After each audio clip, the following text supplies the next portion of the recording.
It's Thursday, August 26th, 2021. Welcome to the 26th day of VEDAug, and oh, wait, I'm on the other side of the lens here. Oops. So, look what I found this morning. Yeah, this means that I could have been home on Tuesday night when my mom called, and she would have been less angry that I wasn't immediately home to solve her problem, and I would have been less stressed because she wouldn't have been cutting out due to Pennsylvania topography. But that's not what today's video is about. As I believe I've already mentioned and maybe even posted, I am trying to build an RTV as seen in the upcoming film Ghostbusters Afterlife. Unfortunately, it's not as simple as just taking a trap and putting it on a remote control car chassis and maybe fastening it in some manner, because I want to be able to open the trap remotely. So that requires having a radio-controlled vehicle with some sort of secondary function, and primary being, of course, moving and turning. That's one function. A secondary function being a horn or a light or a projectile launcher. Oh, you use a light here, huh? And that's a bit hard to find. Wait a minute, maybe I can light it like this. There we go. The problem is it's hard to tell if the radio-controlled vehicles have anything like that. You look online and they don't really give that sort of information.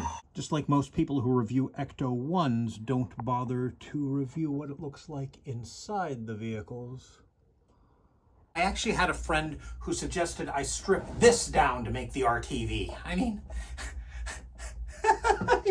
okay, never mind the fact that I said secondary function. I didn't maybe define that properly, but I mean, why would I want to take a bit of Ghostbusters merchandise and remove the Ghostbusters parts of it? And not to mention, this thing is apparently hard to find. I think they were a Walmart exclusive, and I only ever saw one in any store. This one. Then I found this at Walmart, $60, which isn't that expensive, and look, one single button. And, well, I Googled when I was in the store, couldn't find any information on what this button does, went home, still couldn't find any information. In fact, I couldn't find very much information at all on the 1 to 10 scale version of this, although a lot of versions of this. This is a very popular monster truck, apparently. So finally, I very carefully cut just enough to remove the instructions from up here. You know what it is? Yeah, you see that? It has authentic sounds. The button is to mute those sounds.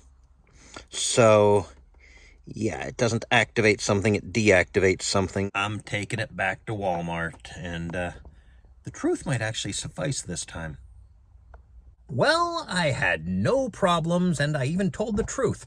I said that I needed a secondary activation function and not a secondary deactivation function. Also, she didn't seem to care. Then I found this vehicle, and as you can see, it does have two buttons here.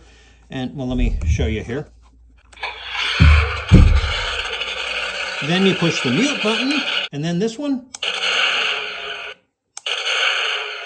Just a brief activation. So I figure if I connect the speaker wires to the connector on the trap, then of course remotely I can do this. Yeah. The reason I haven't already done this is because I don't want to hardwire it.